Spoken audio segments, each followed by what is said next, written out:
Pemilikan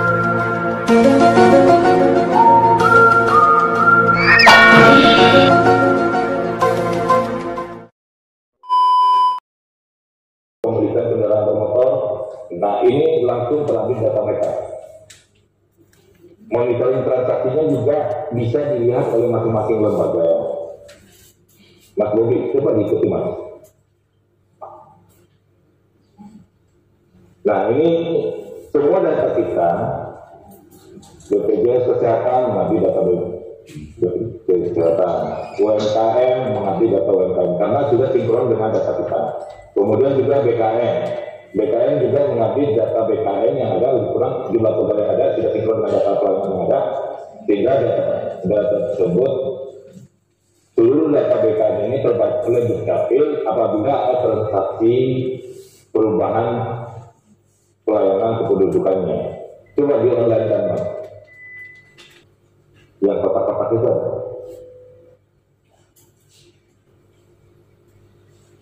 Dan data-data penduduk ini juga transaksi layanan kependudukan bukan saja dimiliki oleh Dukcapil untuk menjadikan output dokumen kependudukan, tetapi terlaporkan ke seluruh lembaga, baik itu Kemensos, KPU, terus lanjut BPJS Kesehatan, UMKM, UKM untuk penerima bantuan. Kemudian juga ini sedang kita bekerjasama dengan Polri, kepemilikan kendaraan bermotor. Jadi nanti Bapak Ibu akan kelihatan nanti dari ini, Bapak Ibu nanti apa saja yang Bapak Ibu miliki. Punya kendaraan bermotor berapa atas nama Bapak Ibu. Kemudian sertifikasi tanah. Kemudian juga anak-anaknya sekolah di mana akan kelihatan di sini karena data Dapodik langsung sinkron dengan data Dukcapil. Juga bunganya juga di mana. Nah, tapi bukan nomor rekeningnya. Hanya dia terdaftar di bank A, di bank B, di bank C. Begitu saja sebenarnya informasi yang kita tidak bagian dari ataupun tidak terdapat data balikannya bukan rekening, nomor rekening masyarakat, jumlah tabungannya tidak ada, cuma dia terdaftar sebagai nasabah di bank tersebut. Nah, inilah konsep data yang ada. Kemudian kalau kita bisa lihat nanti dari data ini, kita bisa lihat satu penduduk karena sudah sinkron dengan kementerian lembaga lain, satu penduduk itu menerima bantuan apa saja secara biodatanya. Jadi secara biodata kita bisa lihat nanti karena datanya sudah sinkron dengan semua lembaga, satu penduduk masyarakat ini penerima bantuan apa, kemudian dia mendapatkan apa, dan dia memiliki apa saja. Sehingga nanti kita bisa menganalisa bahwa penduduk ini layak atau tidak mendapatkan bantuan, benar atau tidak untuk menerima bantuan. Nah, ini bisa kita lihat dari transaksi datanya, dari layanan datanya yang ada. Nah, coba nah ini contoh penduduk yang sudah sinkron datanya dengan kita bisa lihat ibu ini penerima bantuan, tapi dia memiliki sertifikat tanah, kemudian hak milik, ada 3 sertifikat atas nama beliau. Kemudian juga dia memiliki NPWP, tapi dia memiliki menerima bantuan sosial BST, bantuan sosial beras, kemudian juga masuk dalam BPJS Kesehatan sebagai PBI kita. Jadi dari data-data sinkronisasi data antar kementerian lembaga dan OPD lainnya, data kita semakin kaya, informasi data kita semakin banyak, tetapi data ini tidak bisa diakses oleh sembarangan orang. Hanya tertentu saja pihak tertentu yang bisa mengakses data-data ini untuk kerahasiaan datanya. Jadi nanti ke depan masyarakat miskin yang sebenar-benarnya miskin yang layak menerima bantuan ini dapat kita analisa dari apa yang menjadi kepemilikannya dari masing-masing individu. Nah, data-data inilah yang mengalir langsung antara dinas dukcapil, dirjen dukcapil, kementerian lembaga seluruhnya menjadi pola satu data Indonesia. Jadi satu konsep satu data Indonesia ini kita arahkan kepada satu kali akses nik penduduk bisa mendapatkan layanan apa saja. Jadi tidak perlu lagi mengisi dokumen-dokumen seperti ini, tempat tanggal lahir. Jadi setiap layanan kan biasa kita mendapatkan isian, dipertanyakan tempat tanggal lahir, kemudian nama, tanggal lahir, alamat, dan seterusnya. Nah, dengan mengakses data ini, data dukcapil, tentunya tidak perlu lagi mengisi dokumen-dokumen lainnya seperti yang biasa kita lakukan. Nah, inilah perkembangan dukcapil saat ini, Bapak Ibu sekalian saya hormati. Apa yang menjadi transaksi dukcapil bisa mengupdate seluruh data kementerian lembaga. Jadi transaksi meninggal oleh penduduk langsung terupdate ke seluruh kementerian lembaga bahwa yang bersangkutan meninggal, bahwa yang bersangkutan pindah. Jadi pelayanan yang dilakukan dukcapil tidak saja dimiliki oleh dukcapil, tetapi mendapatkan informasi untuk semua kementerian lembaga. Nah, inilah perubahan data dukcapil saat ini, dan seterusnya nanti akan menjadi satu kesatuan dengan seluruh data pelayanan yang ada di Indonesia ini. Dan saat ini juga kita sedang mendiskusikan dengan Dirjen Pajak bagaimana peningkatan penerimaan negara dari sektor pajak dari data kependudukan yang ada. Jadi lebih kurang 50 juta penduduk baru memiliki NPWP, 50 juta penduduk Indonesia 272 juta, masih banyak penduduk yang belum memiliki pajak, sehingga ini nanti dijadikan sebagai nominal pajak, sehingga pajak-pajak pribadi yang sifatnya pribadi dapat dianalisa dari data-data pendudukan ataupun dari data balikan yang dimiliki oleh masing-masing penduduk, sehingga penduduk itu bisa dilihat sebenarnya yang bersangkutan bayaran pajaknya benar atau tidak, yang bersangkutan ini seharusnya menjadi wajib pajak atau tidak. Nah, inilah perkembangan data dukcapil yang dari 2019 sampai 2021 ini berkembang dengan pesat, sehingga perkembangan data biometrik, data demografis bisa dinikmati oleh seluruh kementerian lembaga ataupun OPD lainnya, dan bekerja sama dengan dukcapil dalam hal pemanfaatan data pendudukan. Baik, terima kasih Pak Kadis, Bapak Ibu, rekan-rekan semua yang hadir pada pagi ini. Mohon maaf apabila ada kesalahan. Assalamualaikum warahmatullahi wabarakatuh. Baik, Bapak Ibu Saya kembalikan ke Pak Kadis. Masih ada waktu Pak, biar ada dialog sebentar. Ya, baik Bapak Ibu sekalian, para peserta sosialisasi kebijakan administrasi kependudukan, tadi sudah kita ikuti secara bersama atas materi yang disampaikan oleh Pak Direktur Pihak. Banyak hal yang kemudian harus kita pahami. Mudah-mudahan para pimpinan SKPD dan atau yang mewakili sekretaris atau bank kita sudah bisa mengikuti secara bersama. Kami mungkin butuh waktu, masih bisa Pak Dir 20 menit. Ya, kami berikan kesempatan kepada forum. Ada yang mau mengajukan pertanyaan atau hal yang perlu disampaikan, ini kesempatan yang pas ya, karena memang ini orang dari pusat, dari direktur sendiri, yang mungkin ada permasalahan yang hadapi oleh Bapak Ibu sekalian terkait dengan data kependudukan ini ataupun data pribadi. Kami persilakan untuk Bapak Ibu sekalian.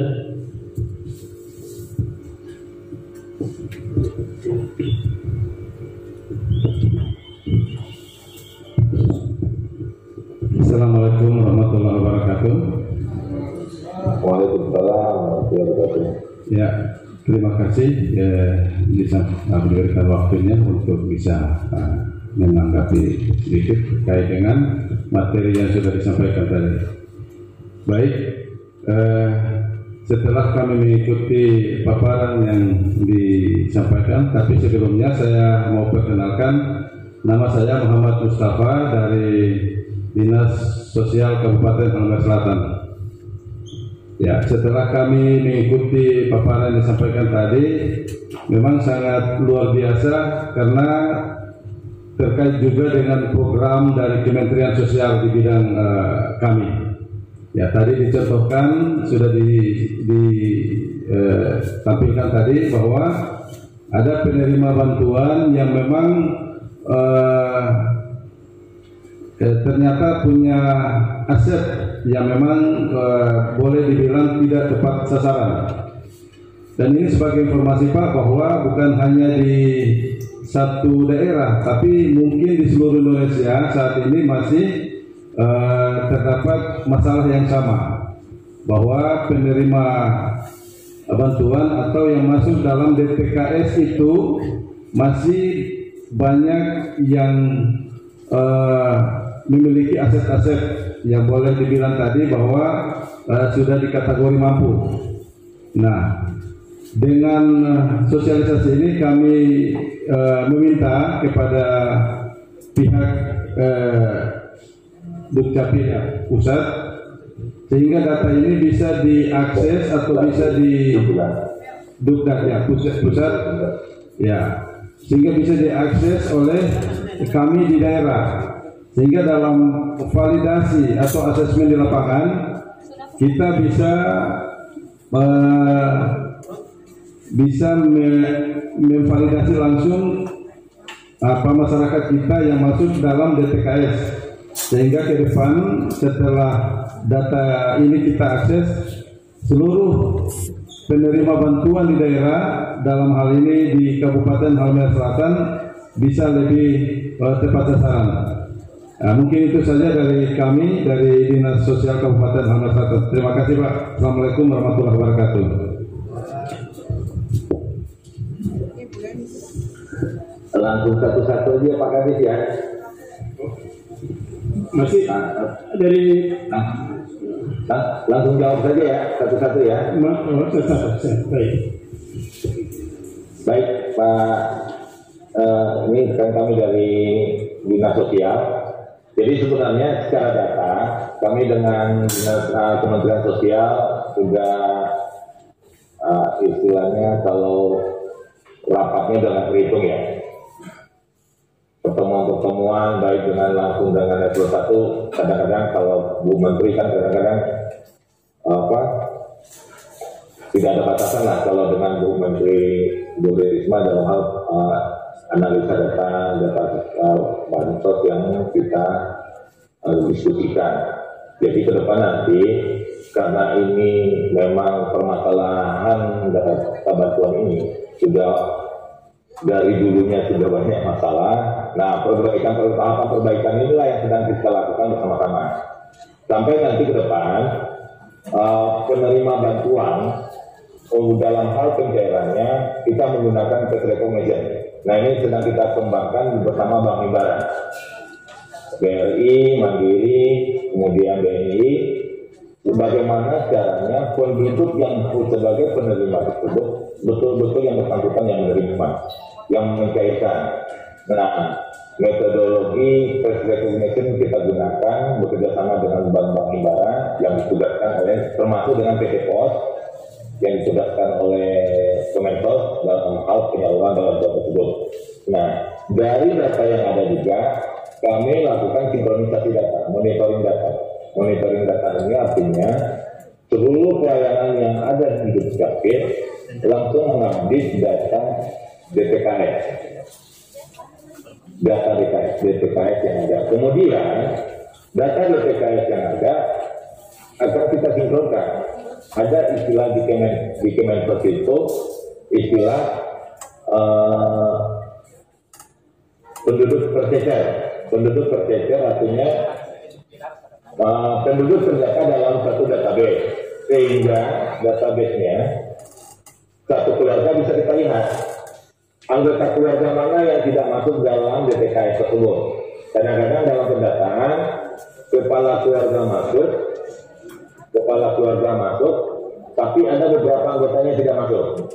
Nah, inilah yang kita kerjasamakan dengan Kementerian Sosial, menyampaikan bukan saja melakukan perbaikan data pemutaran, tapi data keluarga yang tercecer dalam hal penerima bantuan satu keluarga, PKH dan segala macam, sehingga data-data yang diterima ataupun yang diakses oleh Kemensos menyangkut data keluarga juga, bukan data individu tapi data keluarga juga. Nah, inilah perkembangan yang kita lakukan bersama Kementerian Sosial dalam hal updating data penerima bantuan, baik itu segala bantuan yang ada nanti di Kemensos terupdate langsung dengan data Dukcapil yang ada, menggunakan ke depan facility message tadi. Nanti bukan penduduk yang menggunakan app-nya, tapi petugas. Kalau penerima bantuan memiliki smartphone semua kan hebat juga, berarti bukan miskin. Nah, nanti petugasnya yang menggunakan sistem biometrik ini dalam hal mencairkan seluruh bantuan yang ada di masyarakat terhadap masyarakat yang penerima bantuan sosial, baik itu beras ataupun segala macam yang sudah terdata di database di sistemnya Kemensos itu namanya, saya lupa ya, ada NG-nya itu, PKNG ya, betul. Karena namanya sangat bagus sekali. Begitu Pak, ke depan kita akan mengadakan secara biometrik terhadap data-data bantuan tersebut. Cuma sekarang bantuan itu terlalu banyak. Semua kementerian lembaga yang memberikan bantuan. Kalau dihitung-hitung, baik ini redundan bantuan itu dari Kemensos, kemudian ada juga pertanian dari Kemenko gitu. Nah, begitu kami pernah ngecek satu NIK ini, dihitung-hitung bantuannya lebih banyak, dari gajinya lebih besar dari gaji kita nantinya. Padahal dia dinyatakan miskin, tapi begitu kita lihat yang menerima bantuan orangnya itu juga. Bisa dia bilang bantuan pertanian, bantuan pupuk, padahal dia statusnya nelayan. Ternyata dia bilang kalau lagi musim nelayan dia jadi nelayan, kalau musim tani dia menjadi petani. Nah, ada bantuan nelayan yang dia dapat, bantuan tani dia dapat, Kemensos kasih bantuan juga, KIP dia dapat juga. Jadi satu keluarga itu kalau tidak baik-baik, sebenarnya penduduk miskin Indonesia ini nggak terlalu banyak-banyak banget, karena bantuan yang didapatkan itu sebenarnya sudah cukup banyak kalau dihitung secara rupiahnya untuk hidup bulanan sudah cukup juga. Nah, tapi ini kan karena datanya tidak sinkron antar lembaga, akhirnya tidak kelihatan. Nah, ke depan nanti makanya kenapa kita sinkronkan. Satu pola kita mengaksesnya semua berdasarkan NIK. Jadi kalau kita pencet NIK ini ketahuan nanti dia memiliki apa saja seperti yang tayangan yang kami sampaikan tadi. Demikian Pak. Baik Bapak Ibu sekalian, masih satu lagi Pak, masih ada pertanyaan. Ya, silakan.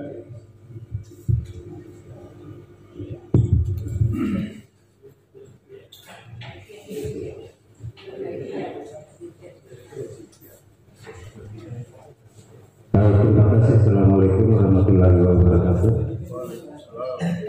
Yang saya hormati Pak Direktur dari Dirjen Dukcapil Pak Kadis Dukcapil Halmahera Selatan yang saya banggakan, Bapak Ibu perwakilan SPPD, hadirin yang berbahagia, nama saya Sarnawis Ngaji, jabatan PLT Sekretaris PTNPTSP Halmahera Selatan. Pada kesempatan ini saya ingin menyampaikan beberapa hal.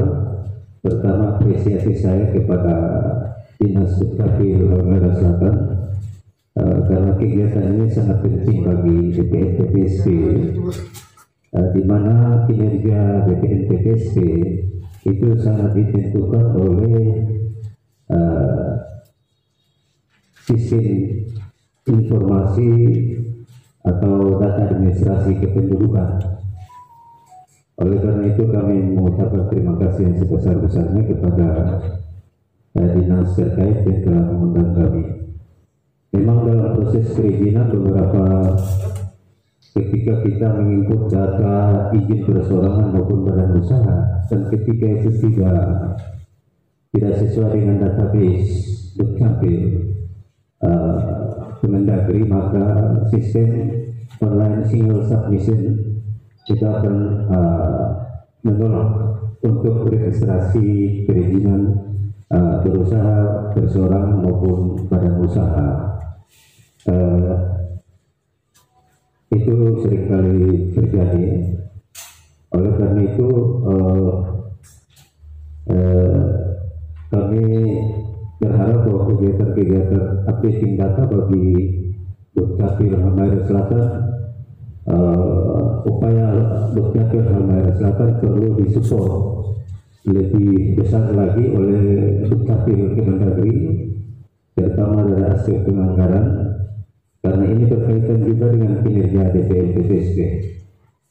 Yang selanjutnya terkait dengan perubahan data-data, updating data, mungkin sudah dijelaskan tadi, tapi saya ingin mengusulkan kembali, perlu ada integrasi data Dukcapil dengan Kementerian Pendidikan, dengan Kementerian Kesehatan dan Kementerian Agama, sehingga updating itu terjadi ketika perubahan status penduduk itu terjadi juga. Saya kemarin juga sudah updating data di Dukcapil karena anak saya berubah status pendidikannya, yang dari SMP ke SMA saya rubah ke SMA, yang dari TK ke SD saya sudah rubah ke SD. Kita updating terus data itu. Kami berharap updating itu terjadi ketika data sudah terintegrasi dengan dinas pendidikan, jadi dia otomatis updating itu terjadi gitu loh.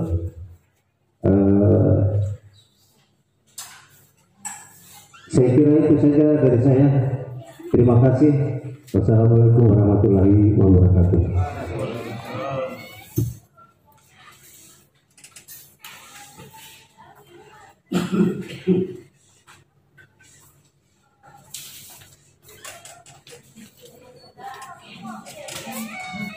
Terima kasih Pak. Jadi baik data kita, baik buruknya data sesuatu data, bukan saja data Dukcapil, tergantungan update-annya. Nah, inilah peran serta masyarakat dalam mengupdate data pendudukannya. Kalau coba Bapak Ibu yang ada di sini, coba buka kakaknya masing-masing dulu. Apakah anaknya yang sudah SMA, status di kakaknya masih SDK, masih SMPK? Nah, mungkin banyak di antara kita masih seperti itu. Karena apa? Di saat kita belum butuh, belum mengingat hal-hal tersebut. Biasanya nanti kalau butuh, baru kita kejar-kejaran. Nah, begitu seluruhnya butuh, seperti halnya waktu penerimaan CPNS. Nah, ini benar-benar kita kelabakan. Seluruh datanya bermasalah. Karena apa? Dari mulai dia lahir, didaftarkan di kakaknya, sampai dia tamat SMA, statusnya masih belum sekolah di kartu keluarganya, karena tidak ada kepentingan. Nah, begitu dia tamat ada kebutuhan, baru lagi semua datanya tidak sesuai dan segala macam.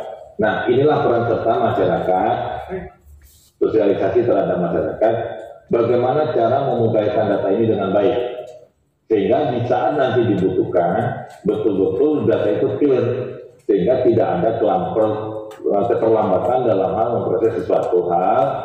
Karena kalau kita lihat rata-rata rutinitas yang kita lakukan di Dukcapil, begitu ada pembukaan lowongan tertentu, nah ini seluruh Dukcapil pasti bermasalah, pasti menelpon call center, pasti minta update data.